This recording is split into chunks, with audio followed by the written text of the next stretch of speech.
தூய்மை பணியாளர்கள் வந்து தொடர்ந்து எல்லா மாவட்டத்திலும் போராட்டம் பண்ணிருக்காங்க. பாரதிய ஜனதா கட்சி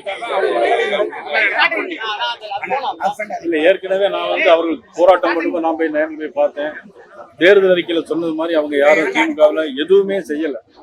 தூய்மை பணியாளர்களாக இருக்கட்டும், பிற மருத்துவமனை செவிலியர்களாக இருக்கட்டும், பிறகு டீச்சர்ஸா இருக்கட்டும், யாருமே எந்த தேர்தல் அறிக்கை அவர்கள் எதுவுமே செய்யல.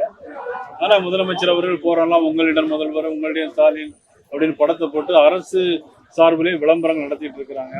ஊர் ஊரா போய் அதிகாரிகளை வந்து போய் பார்க்க சொல்றாங்க. அதிகாரிகளுக்கு ஆபீஸ்ல இருந்து வேலை பார்க்கறதா, ஊர் ஊரா தெரு தெருவா சுத்துறதாங்கிறதும் அதிகாரிகள் போய் பயன்படலை. தலைமைச் செயலகத்தில் எல்லா அசோசியேஷனும் ஒரு நாள் உள்ளூர் போராட்டம் நடத்துறாங்க. சீஃப் செக்ரட்டரி என்ன பண்றாங்கன்னா எல்லா அடிஷனல் சீஃப் செக்ரட்டரிக்கும் கடிதம் போட்டு யாரும் லீவ் எடுக்கக்கூடாது அப்படின்னு சொல்றாங்க. இதுவரைக்கும் எனக்கு தெரிஞ்ச இந்த மாதிரி ஒரு நிலைமை தமிழ்நாட்டில் வந்ததே கிடையாது. இவ்வளவு மோசமான அளவில் நிர்வாகம் இருக்கிறது. ஆதரவு எப்படி நீங்க நிச்சயமா அவங்களை தொடர்ந்து எங்களுடைய ஆதரவு எப்பொழுதும்